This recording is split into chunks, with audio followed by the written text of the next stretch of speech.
Hello,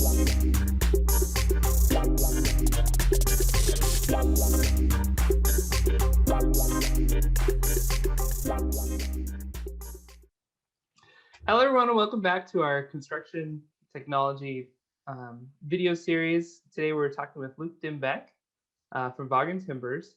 Luke has been involved with mass timber now for, gosh, how long have you been involved with mass timber, Luke? 2017. So here we are for 4.5 years. Okay, so specifically today, we're going to be talking about mass timber. So that is what Luke's been focused on. And what he's focused on at Vaagen Timbers in Colesville, Washington. We're going to be talking about the use of technology in mass timber and how Luke has seen that implemented in different companies that he's worked at, successfully and unsuccessfully. So thanks for being with us, Luke. So happy to have you with us. Happy to chat. Yeah, so Luke and I worked together at Swinerton Mass Timber, did several projects together that were definitely challenging, right, Luke? I mean, anytime you're dealing with, 90-foot beams between two tilt-up walls, it's going to be real fun. Yeah. So I was doing the virtual design and construction, so all of the BIM modeling and shop drawing creation, and Luke was a senior project engineer on that project. So the project was Hillsborough Community Center in Hillsborough, Oregon, for Swinerton Mass Timber. Luke, could you tell us a little bit about the role that you saw technology play in that specific project? Talk about some of the successes that we had. I think one thing that we really, dealt with a lot was coordination between, different trade packages and different materials. On that particular project, it was really unique because we had tilt-up concrete panels as well as mass timber beams and CLT plates, and there's a lot of coordination that has to go on, especially at the connections between different materials. And I think without being able to model stuff like rebar and components within the different materials, there's just no way you could have ever assembled the structure as it was designed. Yeah, that's a good statement. So a little bit of background about mass timber as a system. So mass timber is a structural solution involving engineered wood products, glulam, beams and columns, cross-laminated timber, floor panels. And the challenge specifically with mass timber is that, like Luke mentioned, there's a great deal of pre-coordination that takes place before construction begins, because everything's cut off-site in a factory with the CNC machine, and then shipped to site, and it's supposed to just, supposed to just all come together. Well, I think what's unique is, like, if you think about a job site, right, and you're putting material together, typically you're lucky if you're within 1/8 of an inch on most things, right? And so, a quarter is, people are used to using shims, and people are used to, altering materials as needed to put things together, right? But with mass timber, your actual, fabrication tolerance is probably a 32nd of an inch, or, maybe a 16th, but it's already done, right? We have a 89-foot 4 3/8 inch glulam beam that is cut to 89 feet 4 inches and 3/8, and that's what it is, right? It's 5 feet tall, 14 inches wide, or roughly. That might have been a 10 3/4, but anyways, and that's what you got. And it's like, to cut that again on site, you can't do it, right? You have this component that's done, it's ready to be used, it's ready to be installed, and if all the other parts and pieces around it aren't exactly where they're supposed to be, you can't install it. And so the only way that those parts and pieces are going to be where they're supposed to be is if everything was modeled correctly and they know exactly where to put them, because they're right. Historically, you didn't have to put stuff, within a 16th of an inch on a job site, right? You just You put it together as you put it together.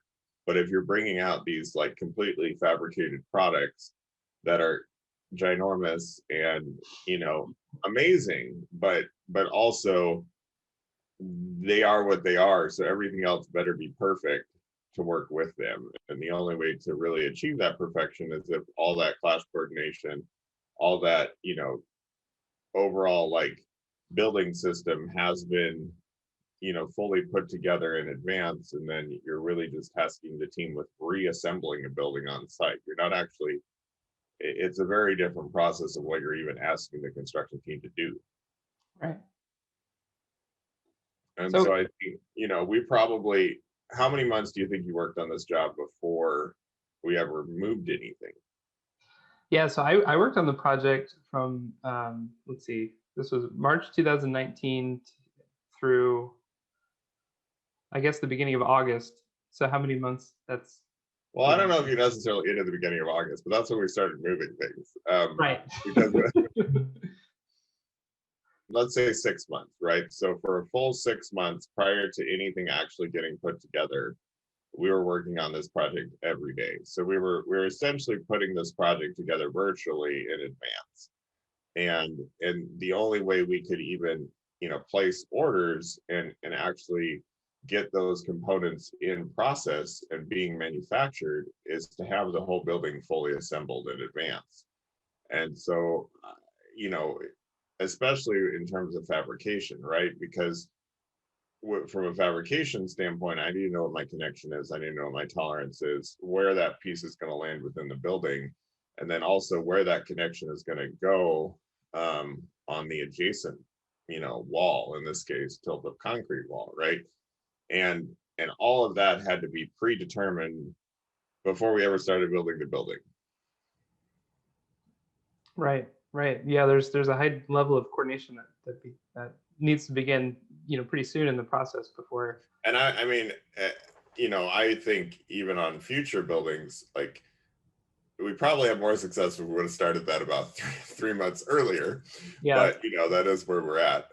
And so I think it's really the sooner you can get started on coordinating all of your systems and actually putting, you know, those connection details in, and you know, lag bolts, anything that's really a different part or piece connecting into either of the assemblies, you have to know that in advance, or you know, it's not going to be possible to put it together on site.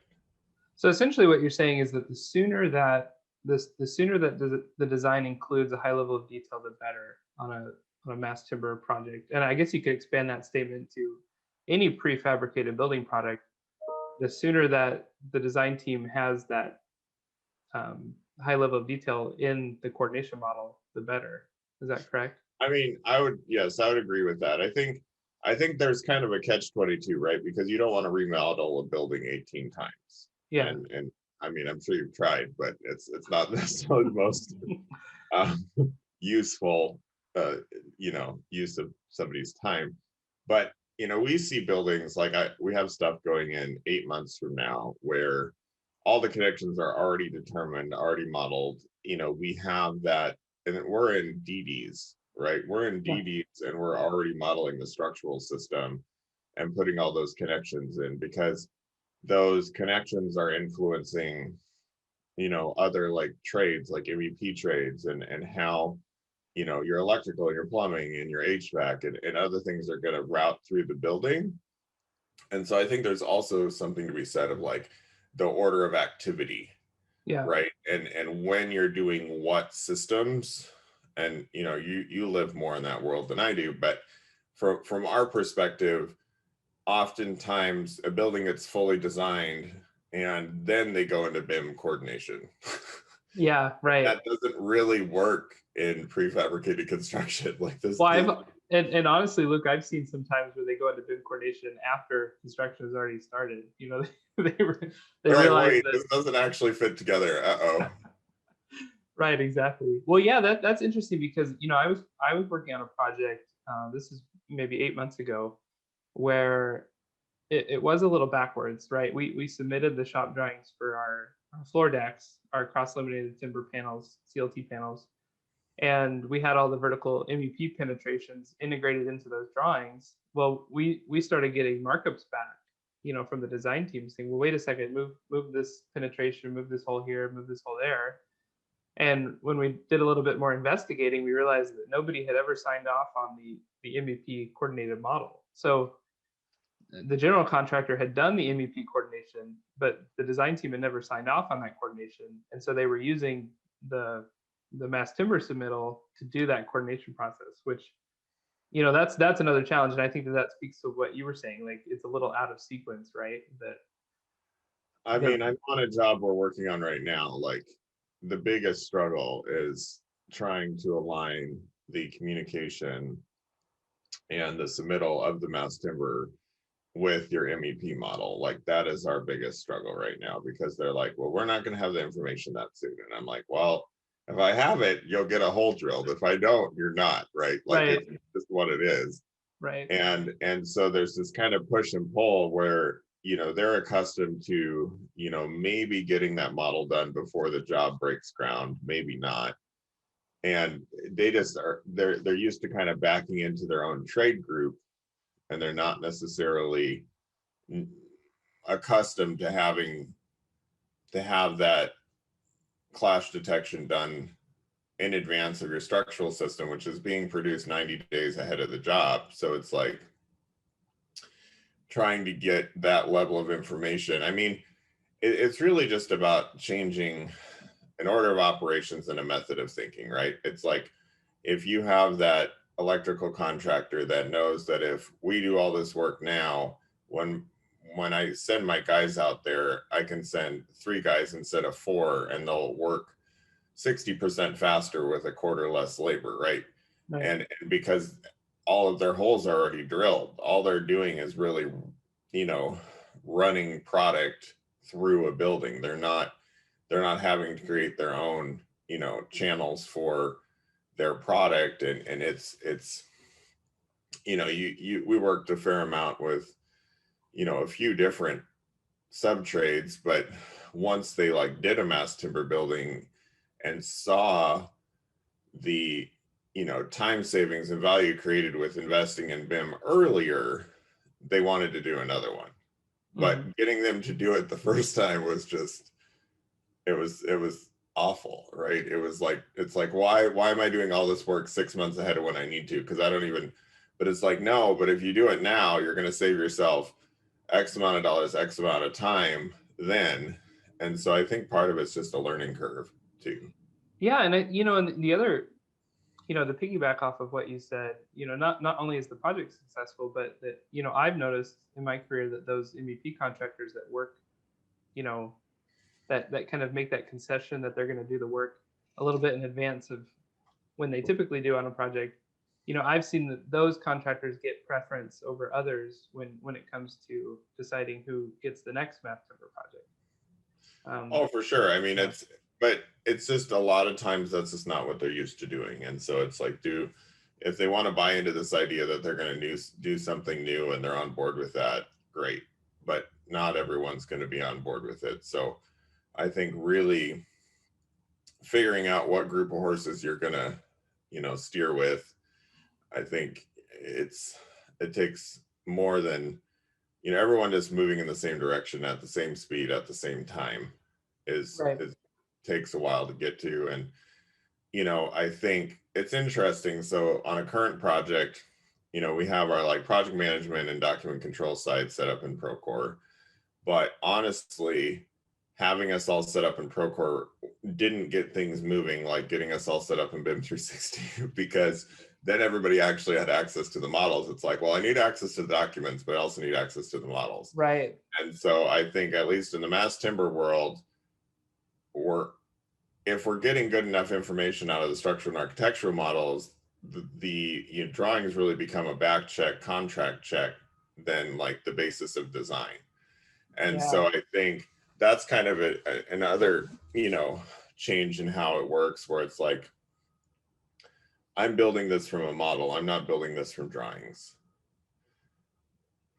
And the drawings are still going to be the basis of approval for fabrication, but it's kind of a different rules of communication. So yeah, and I think that definitely is changing. I was talking to another mass timber company, not yesterday, but the day before, and they were mentioning that they're kind of pursuing an integrated project delivery type of system, regardless of what the contract is. And that's kind of what you mentioned, right? We're building from a model. We're really dependent on the coordination, not just the drawings. And that's a nice little plug for BIM 360, because I am a big proponent of BIM 360, and using the models and relying on the models. A lot of the work that you do with the documentation is just to, like what you said, it's just contractual, right? And you're really dependent on the three-dimensional coordination. I mean, if we're running into an issue right now, and this is something that's kind of a fun challenge, but it's like your contract details are within the drawings, right? But the actual ability to put the building together is within the model. Like, there's no way to build one of these without it. And the more time you spend in getting it correct, the less time you spend in, trying to fix stuff that isn't really designed to be fixed on a job. So right, that's a good point.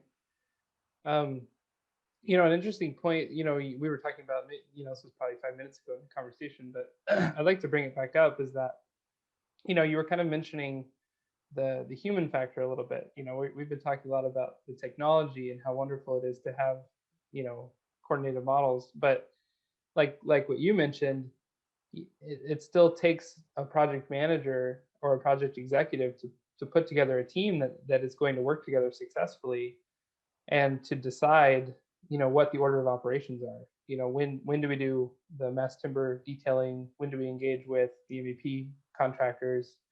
What does the submittal process look like? How are we going to handle RFIs and design meetings? So there's quite a bit of project management involved. And I think that's specifically what you've been involved with mostly on the mass timber side, is just that sheer amount of project management that's necessary to to structure the team, to make sure things are submitted and approved in a timely manner. Maybe you could speak a little bit more to that. So, I mean, I think the biggest challenge from our perspective is oftentimes, we're being hired out either by a general contractor or by a subcontractor, right? And usually that general contractor isn't accustomed to, being actively involved in the same level of subcontractor scope management, right? Mm-hmm.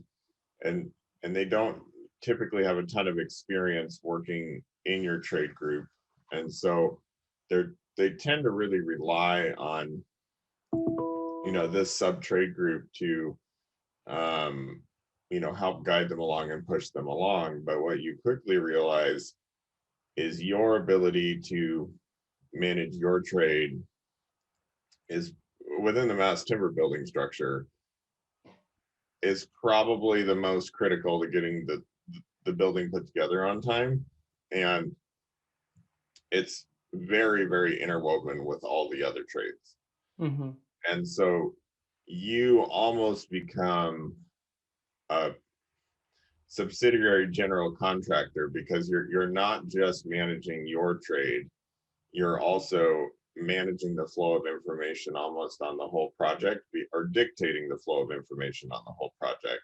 Right. And to be honest, that becomes pretty time consuming. And so you really have to, I mean, it on a large complex job, you're probably, as like a project manager, you maybe are have the bandwidth to manage 2 or 3 at once, because every single day you're dealing with RFIs, submittals, schedule, but it's like, for example, right? I'm going back and forth with a electrical contractor over lighting detailing on these ceiling panels, because there's some can lights and some boxes and there's like 28 different lighting designs on this job, right? And they have never in the past had to fully articulate how each of those lighting designs is interfacing with the ceiling. Like that's not something they've ever had to do before. And so this is 6 to 8 months ahead of when this thing's getting put together, but I need to understand if or how I'm seeing my ceiling panels and where, for each of these lighting designs, right? If it's a box light, if it's a can light, if it's, something coming through an acoustical panel, like this is not how they're used to thinking. Right. And so I think for you almost, and the GC isn't usually even involved in lighting. They just, from a lighting standpoint, they're making sure that the owner and the architect signs off on the lighting submittal. That's all they're accustomed to having to do. And in this case, I'm actually having to go back and forth with electrical contractor on every light fixture.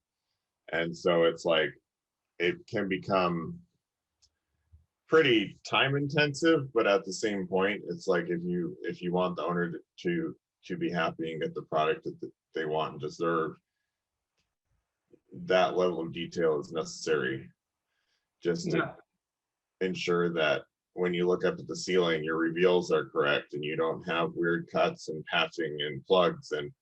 And so I think that is just kind of a microcosm of the whole project, but you're having to make a lot more decisions, and you're really creating a kit of parts more than delivering a product, right? And so that for a lot of GCs is a new experience. Right, exactly. And I think what you were just talking about, the lighting design fitting into the floor panels, and I think that it's the type of thinking that's kind of typified by what you said earlier, between the Procore drawing centric project management and the BIM 360 BIM centric project management, right? Because a detail of a lighting fixture on a shop drawing may be correct in and of itself, just as an isolated element, and it looks great and it's signed off by the design team. But like what you were saying, you really need to understand the BIM, the building information modeling, to understand how all of these disparate elements fit together in a unified way. And that's really what needs to be signed off on, not the individual details or elements on a project, but the project as a whole with everything integrated and fitting together. So, but traditionally there hasn't been an avenue to sign off on a model, right? Like that's not something that exists. And so it's really a thing where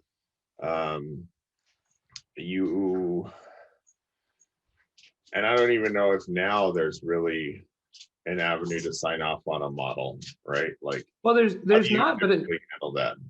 It certainly helps though. I've worked on projects where, yes, we are submitting a 2D set of shop drawings or documents or details, but the design team also has access to a model. And so we notice that when there's a knowledge that these 2D drawings are being generated from the 3D geometry with nothing being altered in between, we've noticed that the submittals get signed off a lot more quickly because the design team is able to look at the model and engage with the model and navigate the model in such a way that they can identify a beam or a column that they're looking at on a single piece, and then they're approving the single piece drawing, but what they're really approving is what they're looking at in the model. So even though contractually you can't sign off on a model, it certainly helps facilitate, signing off on those. I mean, you make great shop drawings, don't get me wrong, but it's still a lot easier to fly around a model. That's really true. Yeah. It comes together. Right. And exactly. Well, I think we've covered a lot of really interesting ground here, Luke, and I know we could talk a lot more, and maybe in the future sometime we'll get back together and talk. I mean, we could spend a whole session just talking about detailing, right? I mean, Well, let's just finish with a negative experience. Can you tell me about an experience where something was coordinated incorrectly, and what was required to correct that on site? So I think when in terms of coordination incorrectly, I think a common mistake in coordination early, and I don't know if this is so much coordination or fabrication because it's a blurry line, right? Mhm. But when you're coordinating elements, understanding what the tolerance of elements that you're going into is really critical. Like if you have multiple concrete cores, those cores are not going to be accurate to an eighth of an inch.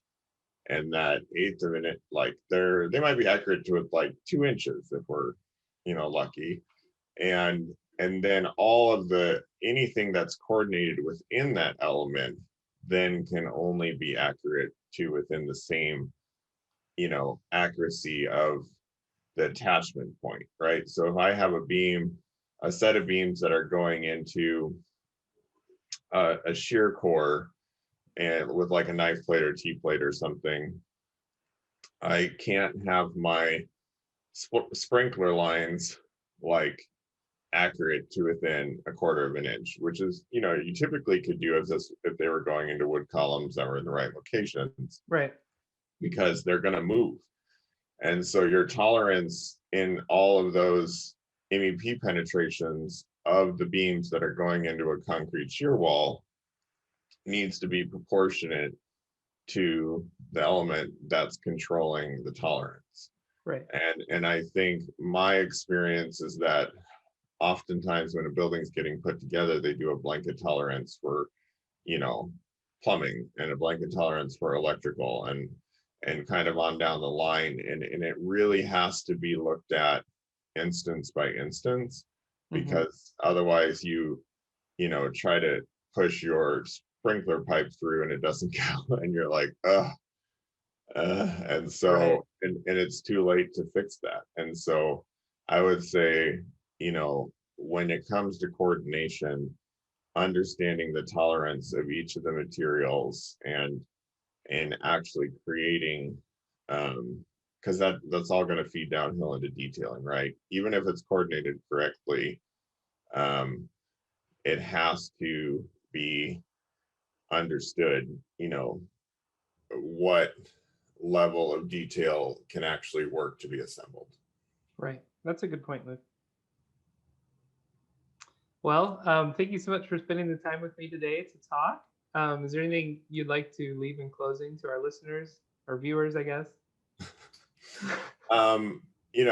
It might sound scary, but I think prefab is, when you put in the time and detail it correctly and and go through the BIM process the way it's being described, it can work really, really well. And so I feel like a lot of this we focused on what might go wrong, and I don't want that to come across as this is how it always goes.